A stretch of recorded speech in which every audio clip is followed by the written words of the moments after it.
মাননীয় প্রধান উপদেষ্টার ভাষণ আমরা শুনলাম। এটা দীর্ঘ ভাষণ।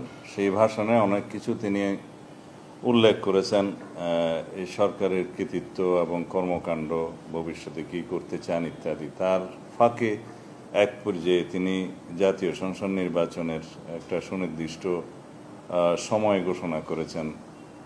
আগামী বছরের এপ্রিলের প্রথমার্ধে যে কোনো দিন জাতীয় সংসদ নির্বাচন অনুষ্ঠিত হতে পারে। এই বিষয়ে আমাদের প্রতিক্রিয়া হচ্ছে যে জাতির প্রত্যাশা পূরণ হয়নি।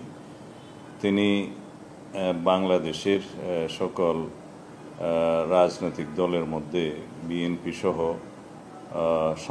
আমাদের সমমনা এবং যুগপৎ আন্দোলনে যারা শরিক ছিলেন তারা সহ গণতান্ত্রিক রাজনৈতিক শক্তিসমূহের অধিকাংশ দল, 50-এরও অধিক দল ডিসেম্বরের মধ্যেই নির্বাচনের দাবি জানিয়ে আসছিলেন দীর্ঘদিন থেকে।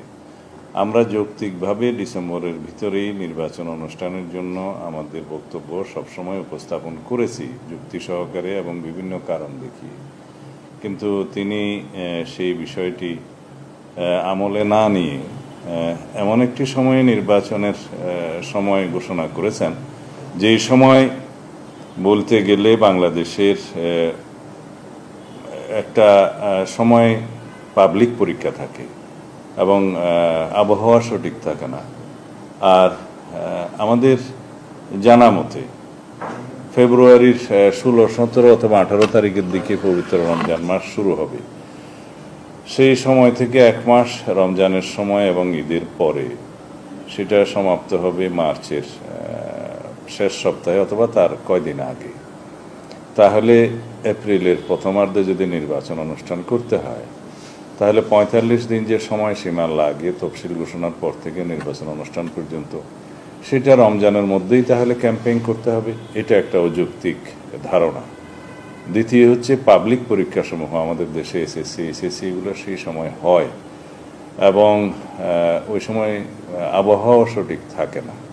এই সার্বিক বিবেচনায় খুব বেশি উনি যদি দেরি করতে চাইলে ডিসেম্বরের পরে জানুয়ারির মধ্যে হতে পারত, সেটা হয়তো গ্রহণযোগ্য বলে মনে হতো সবার কাছে। কিন্তু তিনি সেটা আমলে নেন নাই।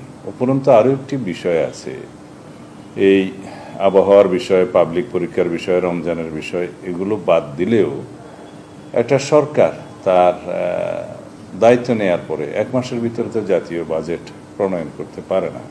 আর আমাদের অনেক বেশি প্রতিশ্রুতি আছে। অনেক বেশি বিষয় বিবেচনায় নিয়ে আমরা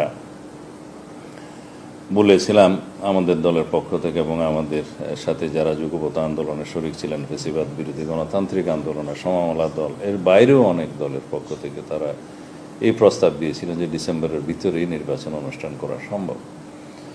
এবং আমরা এই মুহূর্তে আমাদের দলের উচ্চ পর্যায়ে আমাদের স্ট্যান্ডিং কমিটিতে আলোচনা করে বাকি প্রতিক্রিয়া জানানো হবে আমাদের পক্ষ থেকে। এবং আমরা একই সাথে আমাদের সাথে যুগপৎ আন্দোলনে যারা শরিক ছিলেন তাদেরকে নিয়ে এবং সমমনা রাজনৈতিক দল এবং অন্যান্য রাজনৈতিক গণতান্ত্রিক রাজনৈতিক শক্তিসমূহের সাথে আলোচনা করে আমরা তারপরে বিস্তারিত প্রতিক্রিয়া জানাবো। তবে মুদ্রা কথাই বলতে পারি, আমাদের এবং জাতির প্রত্যাশা পূর্ণ হয়নি এই ভাষণে। ধন্যবাদ।